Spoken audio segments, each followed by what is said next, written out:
তো সুপ্রিয় শিক্ষার্থীবৃন্দ, আজকে আমরা আলোচনা করব মানব কল্যাণ। মানব কল্যাণ একটি প্রবন্ধ। প্রবন্ধটি লিখেছেন আবুল ফজল। আমরা জানি যে প্রবন্ধ হচ্ছে প্রকৃষ্ট বন্ধনযুক্ত রচনা। প্রবন্ধে কি থাকবে? প্রকৃষ্ট বন্ধন এবং গদ্য রচনা। গদ্যে মূল বিষয়টি তিনি যে চিন্তা করেন, যে বিষয়টি ভাবেন, তিনি যেভাবে ভাবেন সেই বিষয়টি তিনি বর্ণনা করবেন গদ্য ভাষায়। কেমন? তো এই বর্ণনাটা আমরা পড়বো, পড়ে আমরা বুঝতে পারছি কিনা তার চিন্তা, তার ভাবনাটা কি, এবং এটার সাথে আমরা তিনি এই ভাবনাটার সাথে যে যুক্তি দেবেন সেই বিষয়টি আমরা অনুধাবন করব। পাশাপাশি আমরা জানবো এই লেখক সম্পর্কে। এই লেখক কেন এরকম করে ভাবছেন, তার অবস্থান কি, তার সময়কাল কি, এটা আমরা জানবো। তাহলে আমরা লেখকের সময়কাল জানলাম। আবুল ফজলের জন্ম 1903, মৃত্যুবরণ করেছেন 1983। তাহলে আজকে থেকে প্রায় 117 বছর আগে, আর 17-18 বছর আগে তার জন্ম হয়েছিল।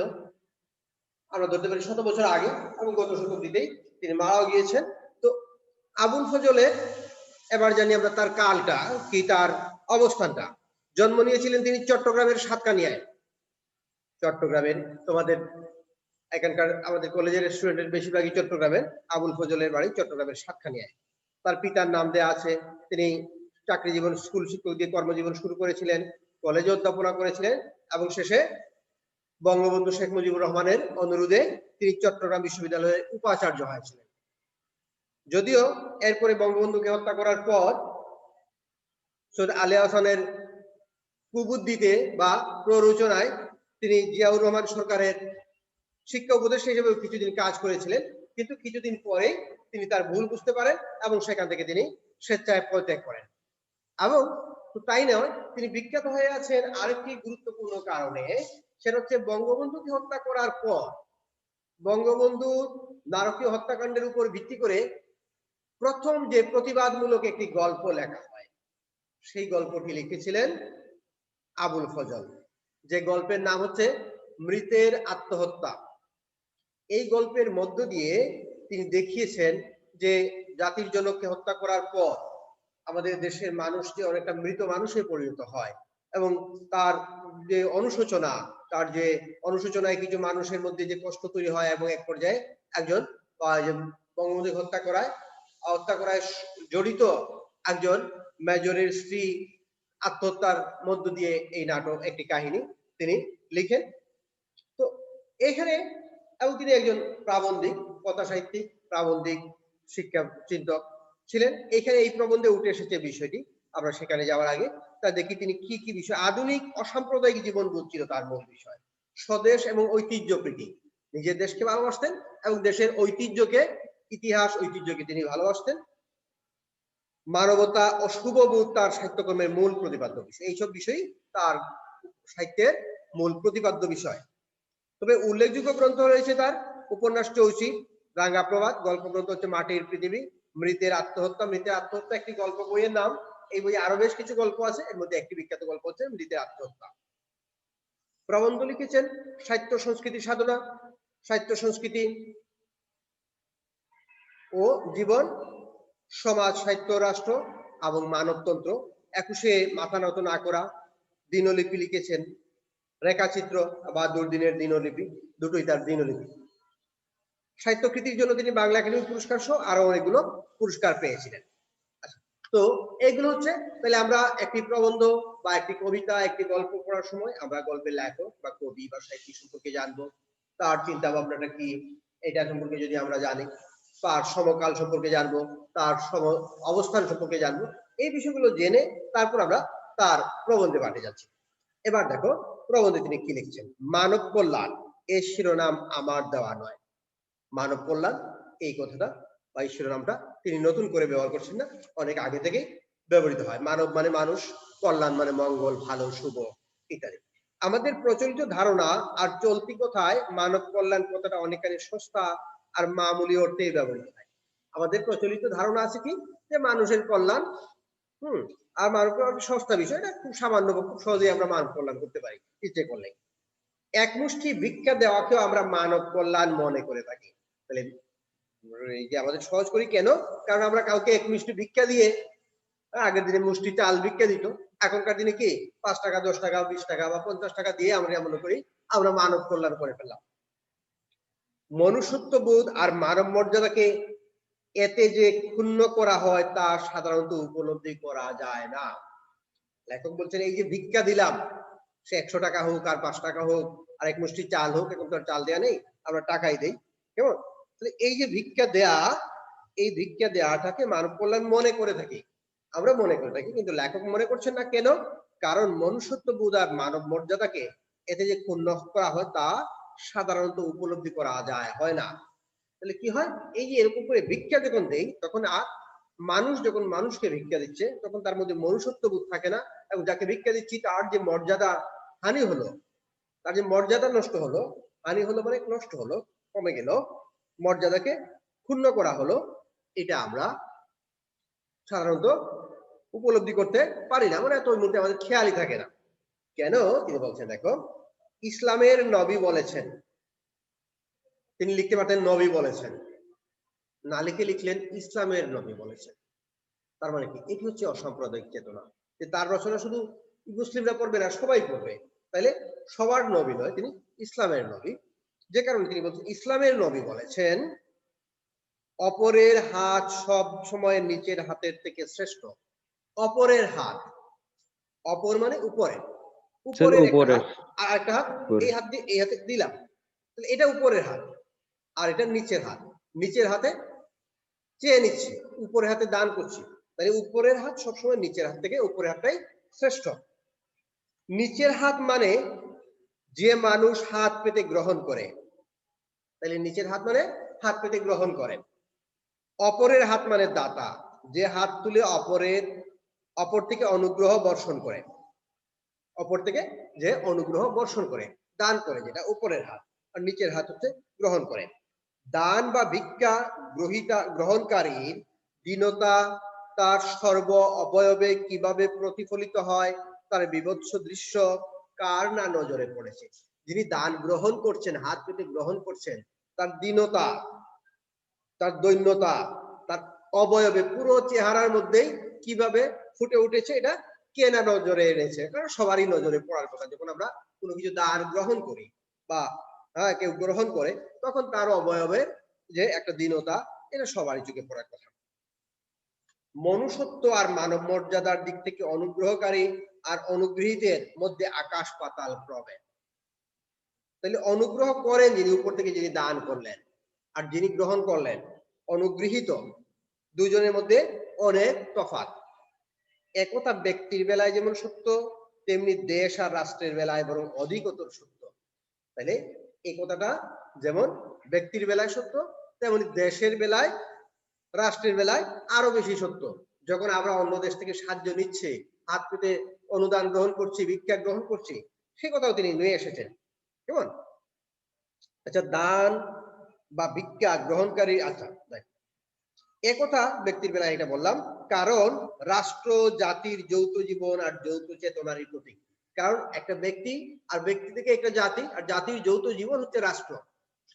পুরো রাষ্ট্র যখন দান গ্রহণ করে, হ্যাঁ, সে করোনার ভ্যাকসিনই হোক, আমরা ভারত থেকে কি প্রথমত অনুদান হিসেবে, উপহার হিসেবে গ্রহণ করেছি।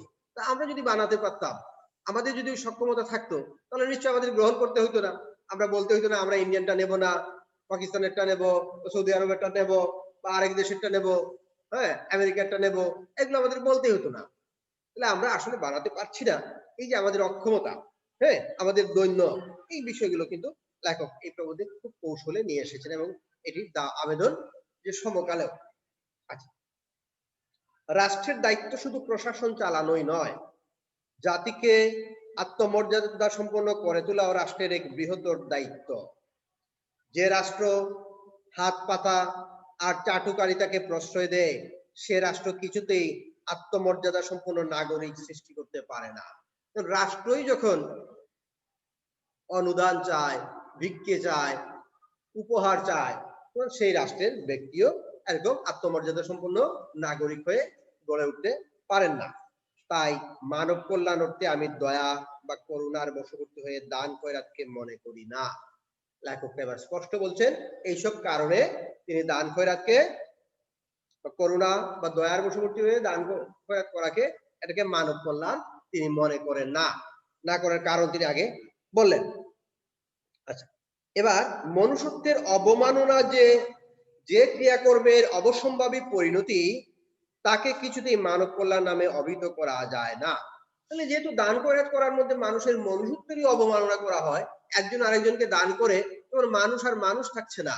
সুতরাং এখানে মনুষ্যত্বের যেখানে অবমাননা করা হলো, তাহলে আবার দান করে মানব কল্যাণ হয় কি করে? মানব কল্যাণের উৎস মানুষের মর্যাদাবোধ বৃদ্ধি আর মানবিক চেতনা বিকাশের মধ্যেই নিহিত। তাহলে মানব কল্যাণের উৎস হচ্ছে মানুষের মর্যাদাবোধ বাড়াতে হবে এবং তার মানবিক চেতনার বিকাশ ঘটাতে হবে। একদিন এক ব্যক্তি ইসলামের নবীর কাছে ভিক্ষা চাইতে এসেছিল। এবার তিনি ধর্মীয় উদাহরণ দিয়ে বুঝিয়ে দিচ্ছেন। নবী তাকে একখানা কুড়াল কিনে দিয়ে বলেছিলেন, এটি নিয়ে তুমি বন থেকে কাঠ সংগ্রহ করে বাজারে বিক্রি করে জীবিকা রোজগার করোগে। নবী তাকে ভিক্ষা না দিয়ে একটি কুঠার কিনে দিয়ে বলেছিলেন, এটি দিয়ে তুমি বন থেকে কাঠ কাটো এবং কাঠ বিক্রি করে জীবিকা রোজগার করো। এভাবে তিনি লোকটিকে শুধু স্বাবলম্বনের পথ দেখাননি, সে সঙ্গে দেখিয়ে দিয়েছিলেন মর্যাদাবান হওয়ার, মর্যাদার সাথে জীবন যাপনের উপায়। কঠোর পরিশ্রম করুক, কষ্টের কাজ করুক, কিন্তু একজন ভিক্ষুকের চেয়ে একজন রিক্সা ড্রাইভার, একজন কাঠুরে, কেমন একজন শ্রমিকের মূল্য যে অনেক বেশি, সেটা আমাদের বলে বোঝানো নেই, তোমরা নিজেই বুঝছো। এই যে স্বাবলম্বন, স্বনির্ভর হয়ে কাজ করতে পাওয়া, তাহলে অন্যের কাছ থেকে উপহার পাওয়া বা সাহায্য পেয়ে কোনো কিছু পেয়ে যাওয়ার চেয়ে নিজে থেকে কাজ করে কিছু পাওয়ার যে তৃপ্তি, যে আনন্দ, এটার মধ্যে মানুষের মনুষ্যত্ব বোধ এর বিকাশ হয়। তোমরাও যারা পরীক্ষায় অন্যের দেখে লিখো, তাদের চেয়ে যারা নিজে পড়ে ভুল লিখুক, ভুল লিখে কম নাম্বার পাক, কিন্তু সে যে নিজে থেকে করে যে তৃপ্তিটা পায়, যে আনন্দ পায়, সেটার মধ্যে তার মনুষ্যত্বের বিকাশ ঘটে। মানুষকে মানুষ হিসেবে এবং মানবিক বৃত্তির বিকাশের পথে বেড়ে উঠতে হবে, আর তার যথাযথ ক্ষেত্র রচনায় মানব কল্যাণের প্রাথমিক সোপান। সোপান মানে সিঁড়ি। তাহলে মানুষকে মানুষ হিসেবে এবং মানবিক বৃত্তির কাজ করে দেওয়ার জন্য যে সোপান তৈরি করা, সেটাই হচ্ছে মানব কল্যাণের সোপান। সেই সোপান রচনাই সমাজ আর রাষ্ট্রের দায়িত্ব। তাহলে মানুষকে সেই সিঁড়িটা নির্মাণ করে দেওয়া, রচনা করা, তৈরি করে দেওয়াই রাষ্ট্রের দায়িত্ব। সমাজের ক্ষুদ্রতর অঙ্গ বা ইউনিট পরিবার, সে পরিবারকেও পালন করতে হয় এ দায়িত্ব। তাই সমাজের সবচেয়ে ক্ষুদ্রতম একক হচ্ছে পরিবার। কয়েকজন মানুষ মিলে যখন একটি ঘর থাকে, সেটা হচ্ছে পরিবার। সেই পরিবারের দায়িত্ব হচ্ছে কি, মানুষকে এরকম করে তাকে স্বনির্ভর করে দেওয়ার জন্য উপযোগী করে দেয়া। কারণ মানুষের ভবিষ্যৎ জীবনের সূচনা সেখান থেকেই। মানুষের ভবিষ্যৎ জীবনের সূচনা সেখান থেকেই, মানে পরিবার থেকেই। ধীরে ধীরে ব্যাপকতর পরিধিতে যখন মানুষ বিচরণ শুরু হয়, তখন সে পরিধিতে সেসব প্রতিষ্ঠানের সঙ্গে তার সংযোগ ঘটে। তার শিক্ষা কিংবা জীবিকা সংক্রান্ত হোক হোক না, তখন সে দায়িত্ব ওইসব প্রতিষ্ঠানের উপর বর্তায়। তবে তা অনেকটাই নির্ভর করে অনুকূল পরিবেশ ও ক্ষেত্র গড়ে তোলার উপর। তাহলে এই যে পরিবেশ, যদি সে অনুকূল পরিবেশ পায় এবং ক্ষেত্র পায়, তাহলেই সে স্বনির্ভর হয়ে গড়ে উঠতে পারে। এবং মানব কল্যাণ স্বয়ম্ভু। স্বয়ম্ভু মানে কেউ কাউকে নিজে থেকে সৃষ্টি হয়, কেউ কাউকে করে দিতে পারে না। এই জন্য স্বয়ম্ভু, বিচ্ছিন্ন সম্পর্ক রহিত হতে পারে না। ইন্ডিভিজুয়াল বা কোনো কিছু সম্পর্ক নেই, এরকম হতে পারে না। প্রতিটি মানুষ যেমন সমাজের সঙ্গে সম্পর্কিত, তেমনি তার কল্যাণ ও সামগ্রিকভাবে সমাজের ভালো মন্দের সঙ্গে সম্পৃক্ত। তাই মানব কল্যাণ যেরকম সমাজের সাথে সম্পর্কিত, কেমন প্রতিটা মানুষ যেরকম সমাজের সম্পর্কিত, মানব কল্যাণও সমাজের কল্যাণের সাথেই সম্পর্কযুক্ত। উপলব্ধি ছাড়া মানব কল্যাণ স্রেফ দান খয়রাত আর কাঙ্গালে বুঝের মতো মানব মর্যাদা অবমানকর এক পদ্ধতি না হয়ে যায় না।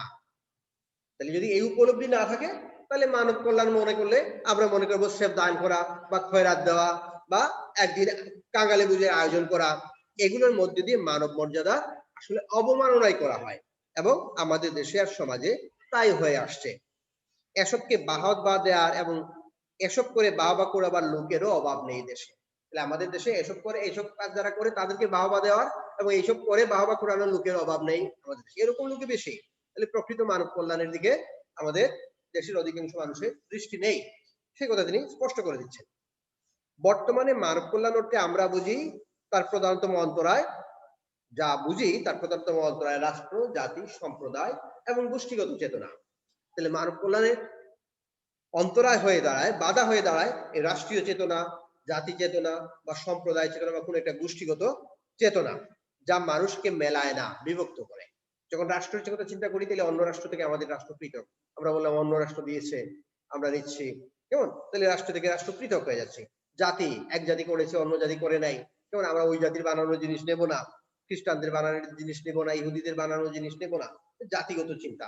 আবার সম্প্রদায়, হ্যাঁ, বিভিন্ন ধর্মীয় যে ধর্মের আবার বিভিন্ন সম্প্রদায় আছে, এক সম্প্রদায় একটা আরেক সম্প্রদায়, গোষ্ঠীগত চেতনা, এগুলো আমাদেরকে মিলিত করে না। সকল মানুষকে যে মিলিত করা, সবার উপরে মানব সত্য, সকল মানুষের রক্ত যে একই, এই চেতনায় একত্রিত করে না, বরং আমাদের পৃথক করে দেয়, আলাদা করে দেয়। সুতরাং সকলের যদি কল্যাণ, সকল মানবের কল্যাণ যদি না করি তাহলে মানব কল্যাণিত হচ্ছে না, কেমন? সেই বিষয়টি নিয়ে এনেছি। বিভক্তিকরণের মনোভাব নিয়ে কারো কল্যাণ করা যায় না। আমরা যদি কাউকে বিভক্ত করতে চাই, আলাদা করতে চাই, তখন কারো কল্যাণ করা যায় না। করা যায় একমাত্র সমতা আর সহযোগিতার মাধ্যমে। মানুষের কল্যাণ করতে হলে মানুষের মধ্যে সমতা আনতে হবে, তাদের মধ্যে সহযোগিতার মনোভাব আনতে হবে। সত্যিকার মানব কল্যাণ মহৎ চিন্তা ভাবনারই ফসল। তাহলে সত্যি সত্যি মানব চিন্তা যেটা, সেটা হচ্ছে মহৎ চিন্তার, ভালো চিন্তা। বাংলাদেশের মহৎ প্রতিভারা সবাই মানবিক চিন্তা আর আদর্শের উত্তরাধিকার রেখে গেছে। আমাদের যে মহৎ মানবগুলো ছিলেন, বাংলাদেশের মহৎ প্রতিভাবানরা ছিলেন, তারা আমরা দেখি সেই আদর্শের উত্তরাধিকারী রেখে গিয়েছেন, আমরা তাদেরই উত্তরাধিকারী। কিন্তু দুঃখের বিষয়, সেই উত্তরাধিকারকে আমরা জীবনে প্রয়োগ করতে পারিনি। তারা করে গিয়েছেন, কিন্তু তাদের উত্তরাধিকারী হয়ে আমরা সেটাকে জীবনে আমরা প্রয়োগ করতে পারিনি।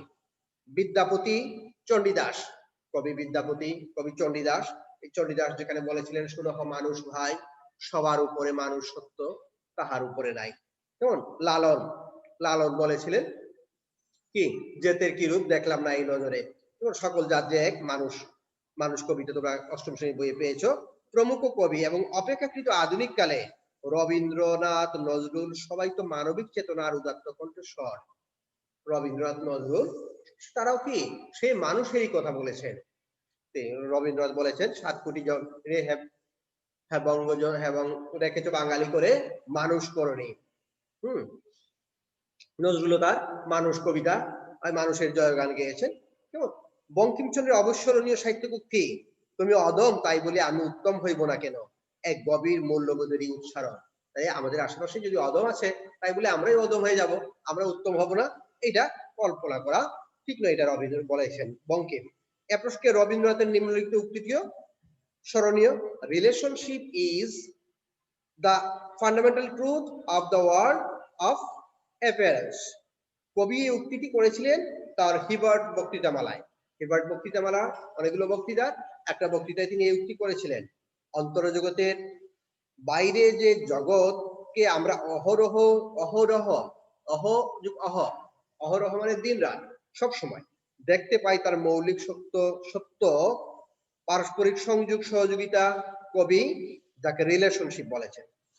সে সংযোগ বা সম্পর্কের অভাব ঘটলে মানব কল্যাণ কথাটা স্রেফ ভিক্ষা দেওয়ার মধ্যে পরিণত হয়। তাহলে এই বিষয়টা কি, স্রেফ ভিক্ষা দেওয়ার মধ্যেই পরিণত হয়। এই যদি সম্পর্ক যদি না থাকে, তাহলে বিষয়টা ভিক্ষা দেওয়া এবং ভিক্ষা নেওয়ার মধ্যেই পরিণত হয়। মানব কল্যাণ অলৌকিক কিছু নয়। তাহলে মানব কল্যাণ এটা লৌকিক, লোকজগতের, অলৌকিক বা আধ্যাত্মিক বা অধিভৌতিক কিছু নয়, এক জাগতিক মানব ধর্ম। তাহলে মানব কল্যাণটা হচ্ছে জগতেরই, মানবেরই ধর্ম। তাই এর সাথে মানব মর্যাদার তো তার হিউম্যান ডিগনিটির সম্পর্ক, মানব কল্যাণের সাথে মানব মর্যাদা বা মানুষের ডিগনিটি, মূল্যায়ন, মূল্যবোধের সম্পর্ক অবিচ্ছেদ্য। আজ পৃথিবীর দিকে তাকিয়ে দেখলে কি দেখতে পাই? দেখতে পাই দুস্থ, অবহেলিত, বাস্তুহারা, স্বদেশ বিতাড়িত। তাহলে দুস্থ, অবহেলিতা করে, বাস্তুহারা, বাড়িঘর থেকে হারিয়ে গেছে, স্বদেশ বিতাড়িত, দেশ থেকে তাড়িয়ে দিয়েছে। হ্যাঁ, মানুষের সংখ্যা দিন দিন বেড়েই চলছে। আমাদের দেশে আমরা দেখছি যে রোহিঙ্গারা উদ্বাস্ত হয়ে আসছে, আবার আমাদের দেশেও বিভিন্ন সময় সংখ্যালঘুরা বিভিন্ন দেশে উদ্বাস্ত হয়ে আশ্রয় নিচ্ছে। এরকম ঘটনা অহরহ পৃথিবীর বিভিন্ন দেশে ঘটছে। সে সঙ্গে বৃদ্ধি পেয়েছে রিলিফ, রিহ্যাবিলিটেশন ইত্যাদি শব্দের ব্যাপক প্রয়োগ। দেশ থেকে মানুষ আরেক দেশে গিয়ে আশ্রয় নিচ্ছে, দেশে থাকতেই পারছে না, আমরা রিলিফ নিয়ে ত্রাণ বিতরণ করছি, সাহায্য দিচ্ছি, ভিক্ষা দিচ্ছি। তাদের পুনর্বাসন করছি, তাদের থাকার জন্য বাড়িঘর বানাচ্ছি, আবার সেগুলো আবার প্রচার করছি, আমরা কত উপকার করছি, অথচ তাদেরকে মর্যাদা দিয়ে তাদের স্বদেশেই আমরা ফেরাতে পারছি না, থাকতে দিতে পারছি না। রেড ক্রস ইত্যাদি সেবাধর্মী সংস্থার সংখ্যা বৃদ্ধি কি প্রমাণ করে না মানব কল্যাণটা স্রেফ মানব অপমানে পরিণত হয়েছে? এই যে রেড ক্রস সাহায্যকারী সংস্থা, তো মানব কল্যাণ নয়, মানবকে অপমান করছে। মানুষের স্বাভাবিক অধিকার আর মর্যাদার স্বীকৃতি আর প্রতিষ্ঠা ছাড়া মানব কল্যাণ মানব অপমানে পরিণত না হয়ে পারে না। আজকে জাতিসংঘ এই যে রোহিঙ্গাদেরকে সাহায্য দিচ্ছে, ত্রাণ দিচ্ছে, আমরা অন্য জায়গায় বাড়িঘর বানিয়ে দিচ্ছি, এগুলো তো দরকার ছিল তাদেরকে আগে স্বভূমিতে প্রতিষ্ঠিত করা হোক, তাদেরকে স্বনির্ভর করা হোক, তারা তাদের অঞ্চলে বসবাস করুক, তাহলেই তাদের মানব মর্যাদা বৃদ্ধি পেত। কিন্তু তাদেরকে আমরা যত সুখ স্বাচ্ছন্দ্যই দেই না কেন, যত কিছুই দেই না কেন, তারা রাষ্ট্র থেকে বিতাড়িত, প্রবাসী। সুতরাং এই বিষয়গুলোকে লেখক এই যে আধুনিক বিভিন্ন সংগঠনগুলোকে তিনি মানব কল্যাণ মনে করছেন না। কেমন? কালের বিবর্তনে আমরা এখন আর ট্রাইব বা গোষ্ঠীবদ্ধ জীব নয়, ট্রাইব আদিবাসী বা উপজাতি আমরা হয়তো নই, এখনো অনেক ট্রাইব আছে, কিন্তু আমরা নই, বৃহত্তর মানবতার অংশ আমরা। তাহলে ওই গোষ্ঠীবদ্ধ মানব না, পুরো পৃথিবীকেই মানুষ মনে করছি, সুতরাং আমরা বৃহত্তর মানবতারই অংশ। তাই গো অফ হিউম্যানিটিকে বিচ্ছিন্ন, বিক্ষিপ্ত বা খণ্ডিত ভাবে দেখা বা নেওয়া যায় না, তেমনি নেওয়া যায় না তার কল্যাণ কর্মকেও খণ্ডিত করে। দেখতে মানুষও অন্য একটা প্রাণী মাত্র, কিন্তু ভেতরের মানুষের মধ্যে রয়েছে এক অসীম অনন্ত সম্ভাবনার বীজ। তাহলে মানুষ দেখতে অন্যান্য প্রাণীর মতো, কিন্তু মানুষের মধ্যে যে অসীম সম্ভাবনার বীজ রয়েছে সেই কথাটি লেখক তুলে আনছেন। যে সম্ভাবনার স্ফুরণের সুযোগ দেওয়া, ক্ষেত্র রচনা আর তার সাহায্য করা হয় শ্রেষ্ঠতম মানব কল্যাণ। তাহলে মানুষের মধ্যে যে সম্ভাবনা আসে সেটা স্ফুরণ ঘটানো, বিস্ফোরণ না, এটা স্ফুরণ মানে বিকশিত হওয়ার সুযোগ দেওয়া, ফুটে দেওয়া, ফুলকে ফুটানোর মতো এই সুযোগ যদি দিতে না পারি, তাহলে মানুষকে শুধু আরামায়েশ করে খাওয়া দাওয়া দেওয়া, ভিক্ষা দেওয়া, বা ওই যে বসবাসের জায়গা করে দেওয়া, ফ্রি দেওয়া, এগুলোর মধ্য দিয়ে যে মানব কল্যাণ হয় সেটাই লেখক তুলে ধরছে। সেটা যে তুচ্ছ তাচ্ছিল্য কিংবা কোন রকম অবমাননার পথে হতে পারে না, হালে সেই দর্শনকে অস্তিত্ববাদ নামে অভিহিত করা হয়। ইংরেজিতে যাকে বলা হয় এক্সিস্টেন্সিয়ালিজম, তারও মূল কথা ব্যক্তি মানুষের অস্তিত্বকে স্বীকৃতি দেয়। তাহলে তার মূল কথা হচ্ছে মানুষের অস্তিত্ববাদ, বা মানুষের অস্তিত্বকেই আমরা স্বীকার করি না এই দান খয়রাত করার মধ্যে, সেটাকে স্বীকার করে তাকে স্বনির্ভর করে দিতে হবে, তাকে তার প্রতিভার বিকাশ ঘটানোর সুযোগ করে দিতে হবে। বল প্রয়োগ কিংবা সামরিক শাসন দিয়ে মানুষকে তাবেদার কিংবা চাটুকার বানাতে পারা যায়, কিন্তু প্রতিষ্ঠা করা যায় না মানব মর্যাদার আসনে। জোর করে পড়া আদার শেখানো বা সামরিক শাসন দিয়ে বা জোর করে বল দিয়ে প্রয়োগ করে সামরিক শাসন দিয়ে মানুষকে চাটুকার বানানো যায়। চাটুকার মানে প্রশংসাকারী, ইয়েস স্যার বলার মতো মানুষ তৈরি করা যায়, কিন্তু মানব মর্যাদার আসনে মানুষকে প্রতিষ্ঠা করতে হলে তাকে তার মধ্যে আত্মবিকাশের সম্ভাবনাকে জাগিয়ে দিতে হবে, এটা ছাড়া সম্ভব নয়। সব কর্মের সাথে সূর্য ব্যক্তিগত সম্পর্ক থাকে তা নয়, তার সামাজিক পরিণতি তথা সোশ্যাল কনসিকুয়েন্সও অবিচ্ছিন্ন। যেহেতু সব মানুষের সমাজের অঙ্গ, তাই সব রকম কল্যাণ কর্মেরও রয়েছে সামাজিক পরিণতি। যে কোনো কাজের একটি, মানুষ যেহেতু সামাজিক, তার কাজেরও একটা সামাজিক পরিণতি আছে। এ সত্যকে অনেক সময় ভুলে থাকা হয়, বিশেষত যখন দৃষ্টি থাকে ঊর্ধ্ব দিকে তথা পরলোকের পানে। এখন খুব সুকৌশলে কথাগুলো বলেছেন। কেমন? যখন আমরা পরলোকের চিন্তা করি, কেমন, তখন আমরা অনেক সময় মানব কল্যাণের কথা ভুলে যাই, এবং পরলোকের চিন্তা যখন করি, ঊর্ধ্বের দিকে তাকাই, তখন এই পৃথিবীর দিকে না তাকিয়ে পরলোকে আমার কি হবে সেটা চিন্তা করি, তখন মানুষ আর মানব কল্যাণ করতে পারে না, শুধুমাত্র তার নিজের স্বার্থ নিয়েই সে মগ্ন হয়ে পড়ে। স্রেফ সদিচ্ছার দ্বারা মানব কল্যাণ সাধিত হয় না। সব ধর্ম আর ধর্ম প্রবর্তকেরা বারবার নির্দেশ দিয়েছেন মানুষের ভালো করো, মানুষের কল্যাণ করো, সুখ শান্তি দান করো মানুষকে। এমনকি সর্বজীবে হিতের কথাও বলা হয়েছে, সকল মানুষকে কথা বলা হয়েছে, সব ধর্মেই মানুষের কথা বলা হয়েছে, এবং কোন কোন ধর্মে আছে সকল জীবেরও মঙ্গলের কথা বলা হয়েছে, কল্যাণের কথা বলা হয়েছে। অতএব আমাদের দৃষ্টিভঙ্গি পাল্টাতে হবে। তাহলে আমাদের চিন্তা চেতনা, আমরা যেরকম ভাবি, এই ভাবনাটাকে আমাদের চেঞ্জ করতে হবে। কি করতে হবে? সমস্যার মোকাবেলা করতে হলে নতুন দৃষ্টিকোণ থেকে, নতুন পদ্ধতিতে, যা হবে বৈজ্ঞানিক, রেশনাল, সুবুদ্ধি নিয়ন্ত্রিত।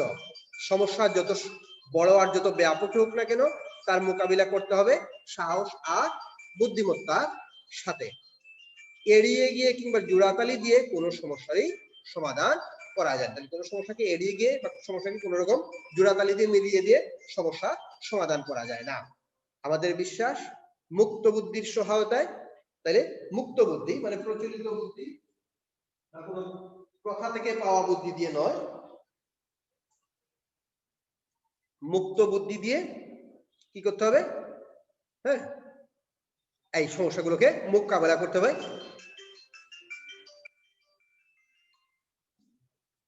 একমাত্র বিচার বুদ্ধির সাহায্যেই বিজ্ঞানের অভাবনীয় আবিষ্কারকে পরিবর্তে সৃজনশীল মানবিক কর্মে করা যায়নি নিও, তা করা হলে মানব কল্যাণ হয়ে উঠবে মানব মর্যাদার সহায়ক। তাহলে খেয়াল করো, একমাত্র মুক্ত বিচার বুদ্ধির সাহায্যে বিজ্ঞানের অভাবনীয় আবিষ্কারকে ধ্বংসের পরিবর্তে সৃজনশীল মানবিক কর্মে করা যায়নি। তাহলে এই যে বিজ্ঞানের আবিষ্কার, এটাকে যদি আমরা সৃজনশীল কর্মে নিয়োগ করি, মানব কল্যাণে নিয়োগ করি, তাহলেই আমরা করতে পারবো, পৃথিবীকে সুন্দর করে গড়ে তুলতে পারবো। কেমন? এটা হচ্ছে এই প্রবন্ধের মূল কথা। কেমন? তাহলে মানব কল্যাণ বলতে মানুষের সামগ্রিক সকল মানুষের, মানব জাতির কল্যাণ, মানবের কল্যাণ, আমাদের মানবিক হইতে হবে, কোন প্রথা বা নির্দিষ্ট গোষ্ঠীর মধ্যে আবদ্ধ না থেকে মুক্ত হয়ে মুক্ত মনে, কেমন, এই বিষয়টিকে ভাবতে হবে। কোনো কারো দেখিয়ে দেওয়া পথ বা মতবাদকে থেকে উঠে এসে মানুষের মন যেটা বলে সকল মানুষের কল্যাণের জন্য কাজ করতে যে চেষ্টা, সেটাই আমাদের করতে হবে। সে কথাই লেখক এই প্রবন্ধে বলেছেন। তো ধন্যবাদ সবাইকে।